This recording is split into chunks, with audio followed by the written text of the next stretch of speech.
The Cavalcade of America, presented by DuPont, maker of better things for better living through chemistry.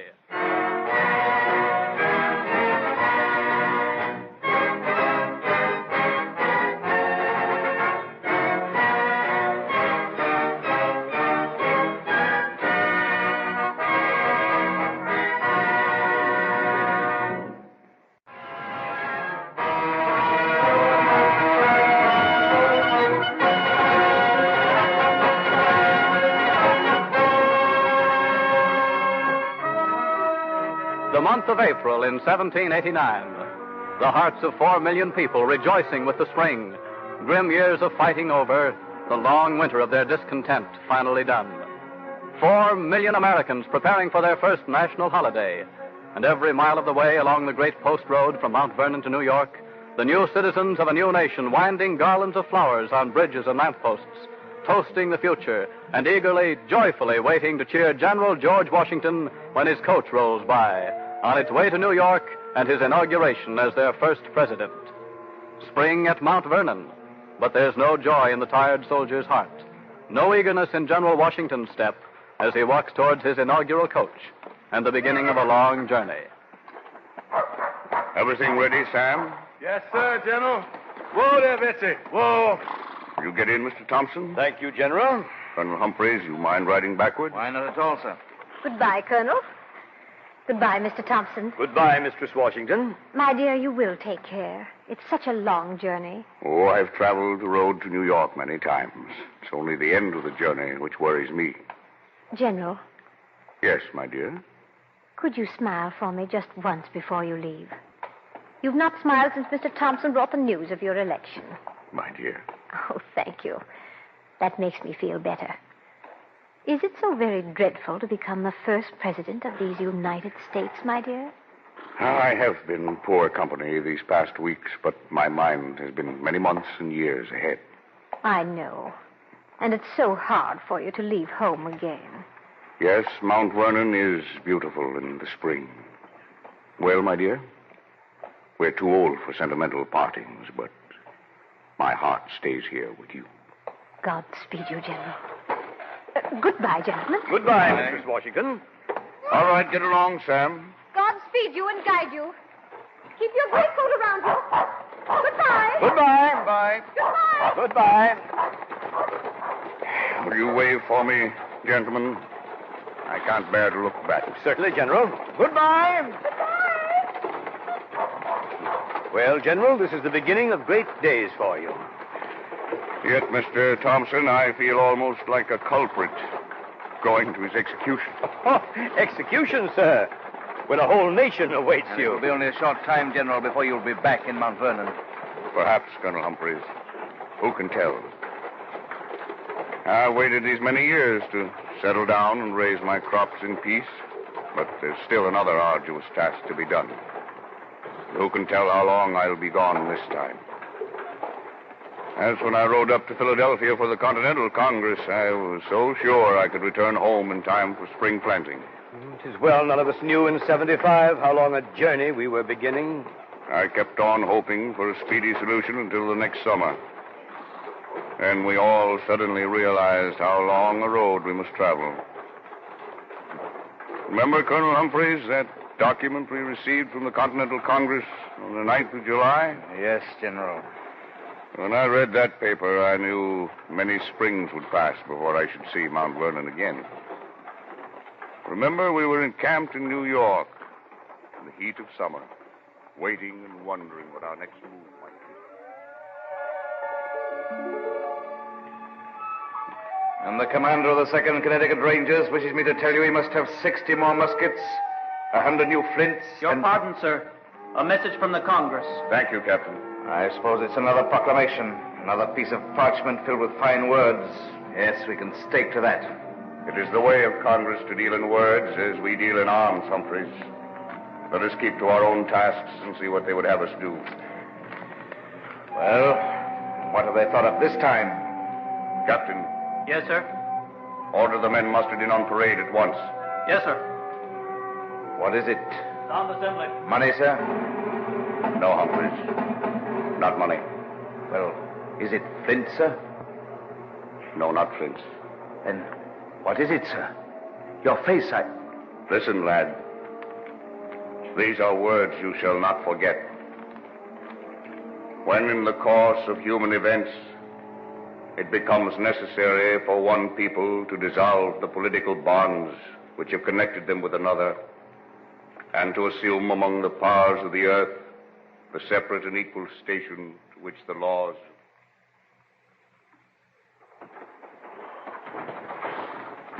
Yes, those were great words. First time we heard them. They still burn with a brighter flame than any flint could start. Life, liberty, and the pursuit of happiness. Yes, Thompson, when we heard those words, we knew we were beginning a long journey. General! Yes, Billy. There's a whole mile of people coming down the road. We're approaching Alexandria, sir. Shall I let down the coach window? They'll all want to see you. Little enough to be looked at, Thompson, but if they wish it, by all means, let them see me.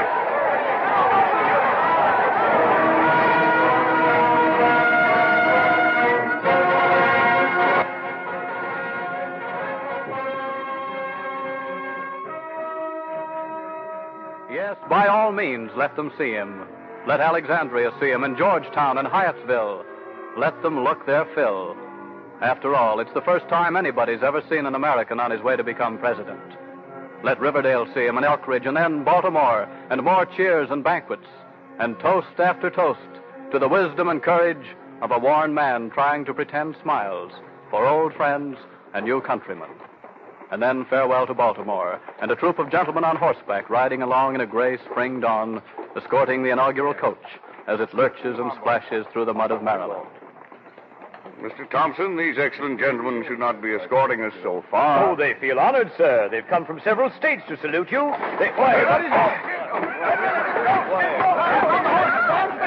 you all right, sir? Are you hurt, General? Only a bruise or two. You gentlemen? Is you all right, Mr. General, sir? That lazy Joe, he ain't fixed the axle like I told him before we left. And the wheel come right off. Open the door, Sam. Let us see Don't what... disturb yourself, sir. Your escort is most honored to be able to serve you. You just remain seated, General. We Yankees have that wheel back in no time. Here, you catch hold, huh? One moment, sir. We Marylanders can tend to this without any help from outsiders. Oh, there ain't no strength in you Southerners. Pick up this wheel. They would rub up the axle. We would enjoy their serenade more comfortably. Should we stop their wrangling before they're at each other's throats, sir? I gave up fearing that long ago, Thompson. It's always been like this, even at the Constitutional Convention. Day after day of the bitterest jealousies and wrangling you ever heard. The states seemed unwilling to get together on anything. Yet they ended up by writing us the Constitution. Yeah, tight. Come on, tight it. Say, who's fixing this for you? Yeah, that's what I want to know. Who's fixing it? New Yorkers. Marylanders. Gentlemen. Well, anyway, there she is. They got it all fixed, General. It's all fixed now. I'm happy to tell you we Marylanders have the wheel on, General. All patched up, sir. She won't come off again, right? Yes, sir, she's You fixed see, Thompson, the way it works? Everybody wants to help. There's confusion, and out of chaos comes order. So we see how democracy functions right at our coach door. Gentlemen, my thanks to all you Americans. You're welcome, sir. Get along, Sam. All right. See, Mr. Thompson, the wheels do get put on. The coach does move forward.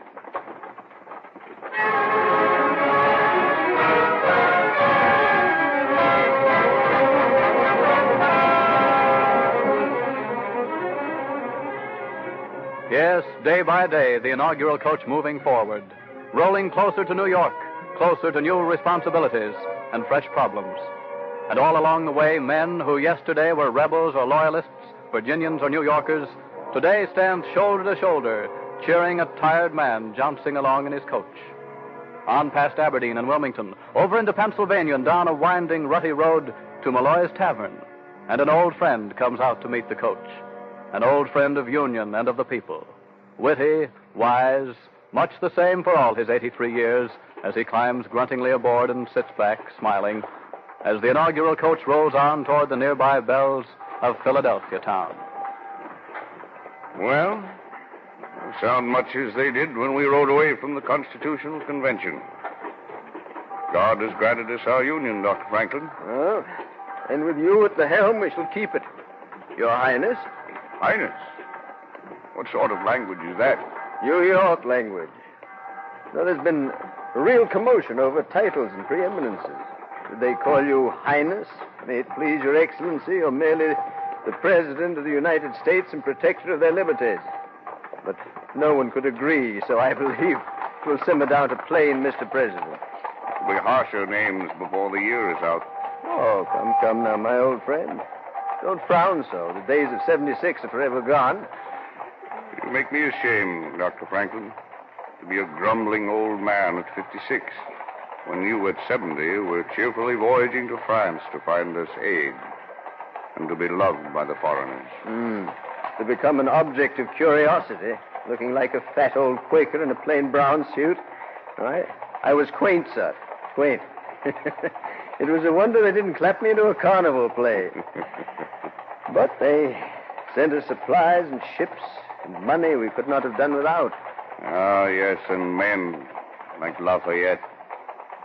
I almost forgot. Mistress Washington will have my scalp if I don't thank you again for that Parisian bonnet you sent her. Oh? She wears it still, to the indignant admiration of all the women. A nice piece of frippery. Copied from one designed for the Marquise Jean d'Etoile. Marquis? Madame de Pompadour. Oh?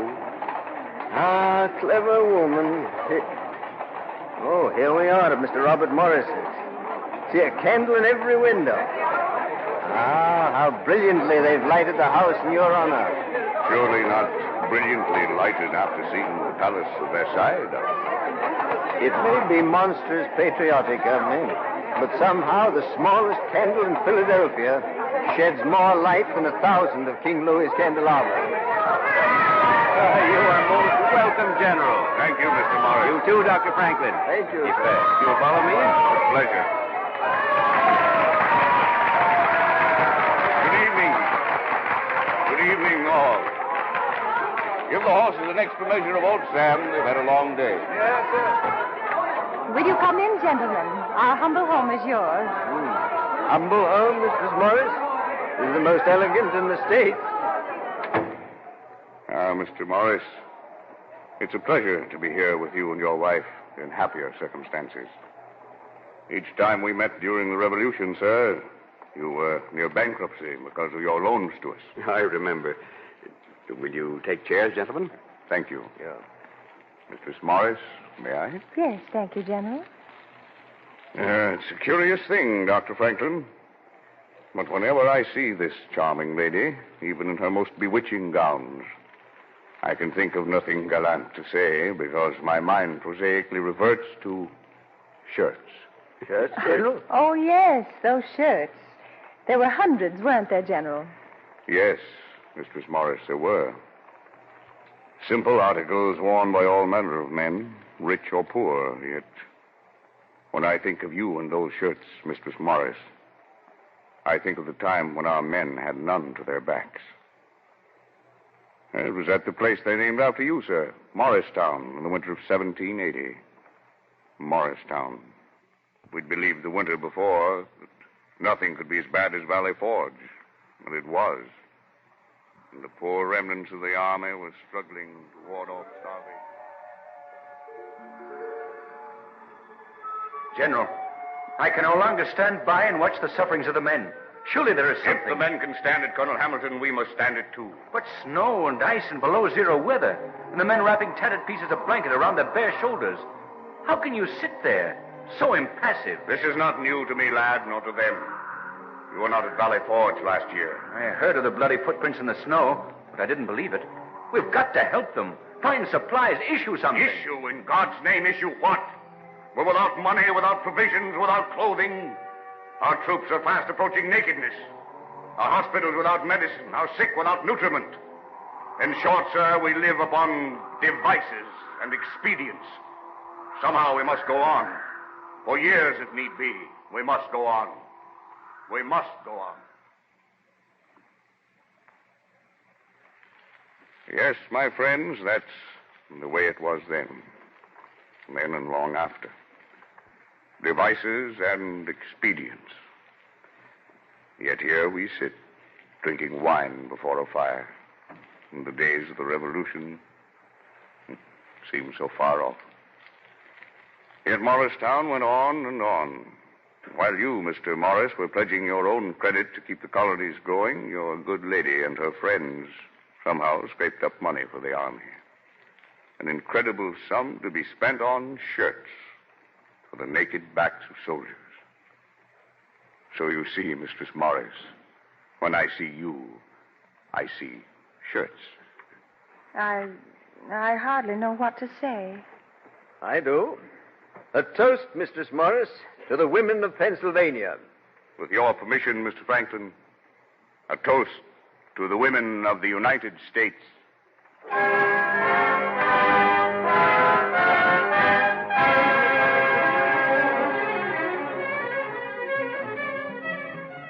And more toasts at every stop as the inaugural coach rolls up through the green hills of Pennsylvania to Colvin's Ferry, with Trenton just across the wide Delaware, and thousands lining the banks on the Trenton side, cheering and waving to the inaugural coach, slowly moving towards them on a ferry boat, decked with blue Liberty caps and an unfamiliar new striped and starred flag. A wonderful scene for a man to see, even a tired man.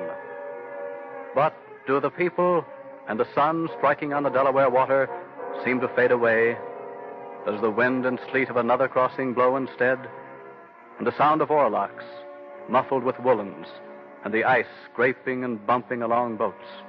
Boats filled with ill-clad soldiers, stealthily crossing the Delaware. Crossing on Christmas night to swoop down on the Hessians roistering in Trenton taverns. Does another day look down on this joyful inaugural crowd at Trenton?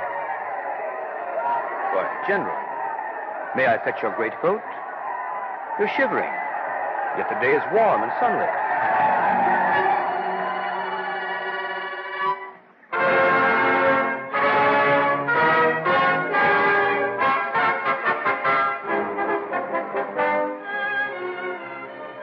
And on up through New Jersey, through Princeton, Kingston, and New Brunswick, and finally Elizabethtown.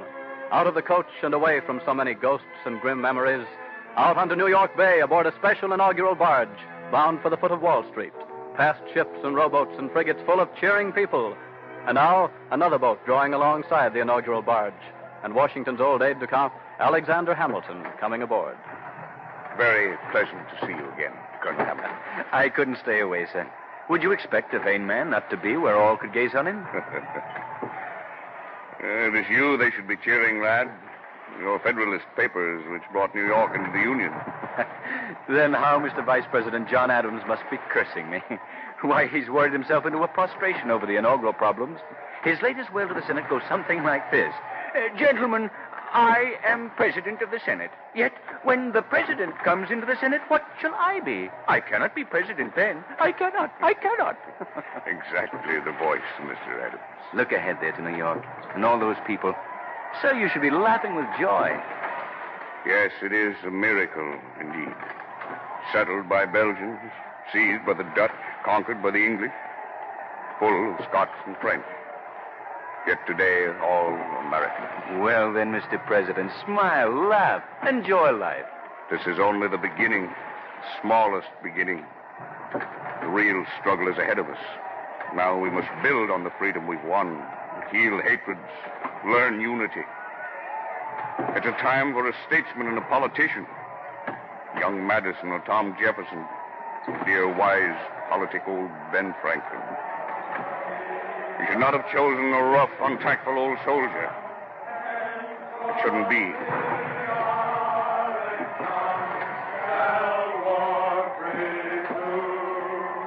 You're wrong, sir. Listen, they sing to you aboard that sloop. I'm sorry I approach on a slough Washington, the great, the good. Every American heart is singing those same words, and that is why you must serve. You, sir, the only tailor-made guide to begin the long journey of these United States.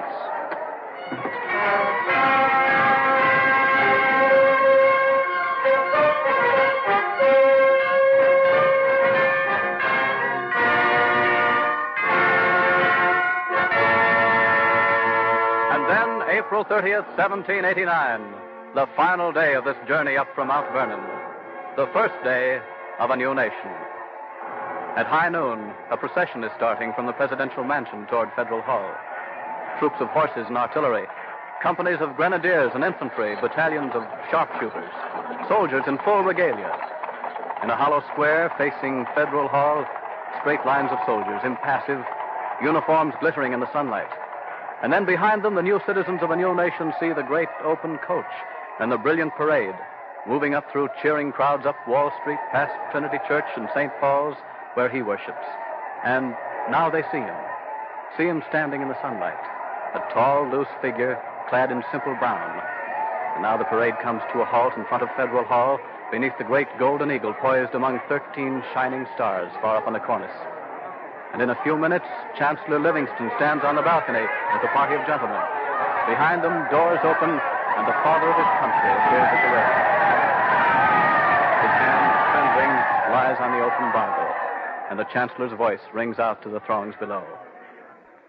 You do solemnly swear that you will faithfully execute the office of President of the United States and will, to the best of your ability, preserve, protect, and defend the Constitution of the United States?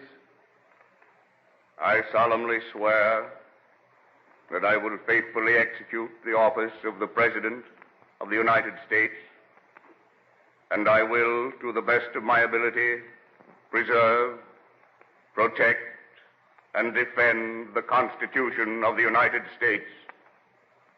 So help me God.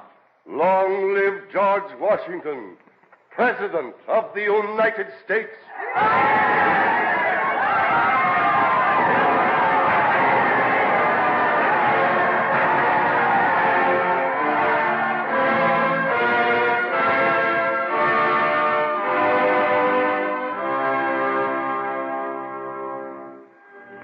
May the invisible hand of the Almighty Being guide the people of the United States to wise measures.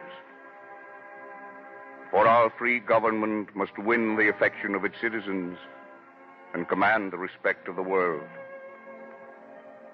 The preservation of the sacred fire of liberty and the destiny of the Republican form of government are justly considered as deeply, perhaps finally, staked on the experiment entrusted to the American people.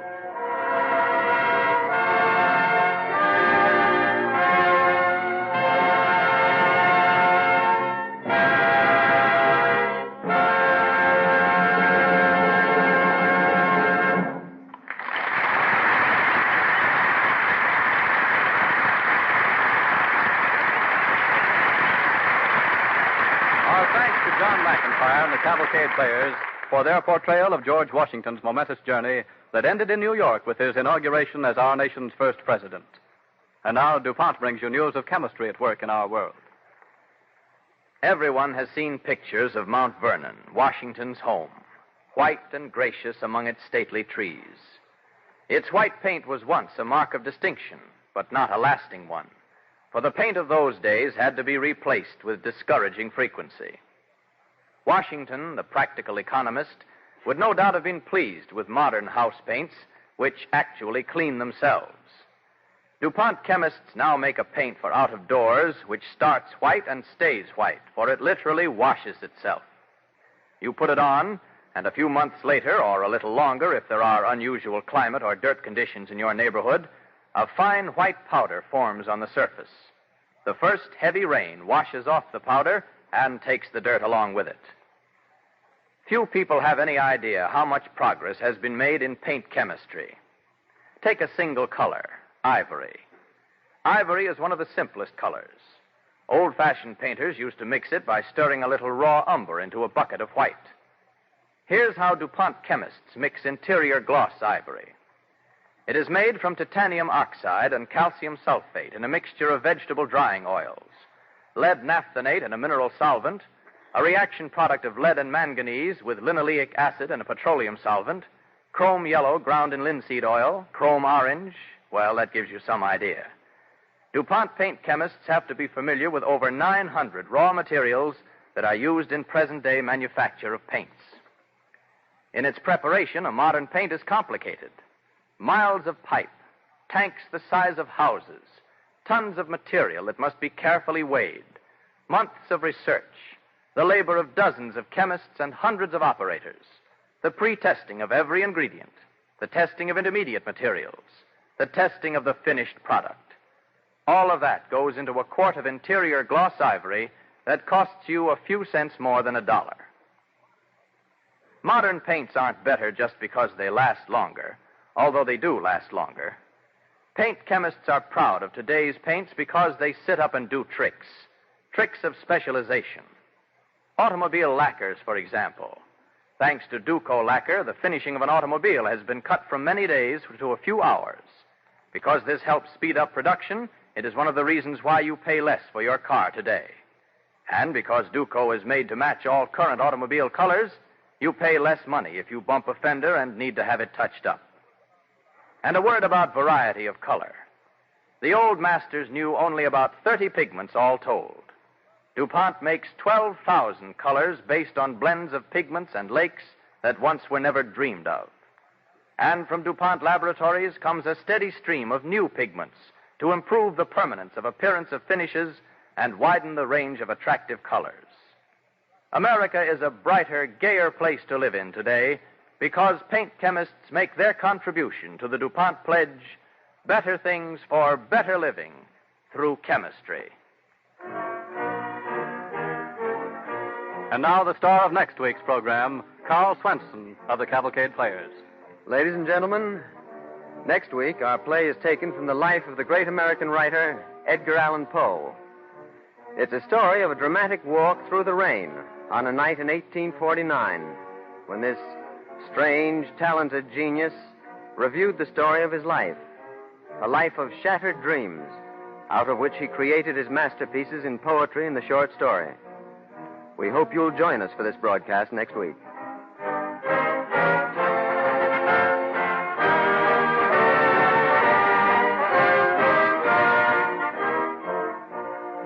In support of John McIntyre as General Washington on this performance of the Cavalcade were George Couloris as Colonel Humphreys, William Johnstone as Alexander Hamilton, Carl Swenson as Dr. Franklin, and Jeanette Nolan as Martha Washington. The narrator was Richard Stark. On the Cavalcade of America, your announcer is Clayton Collier, sending best wishes from DuPont.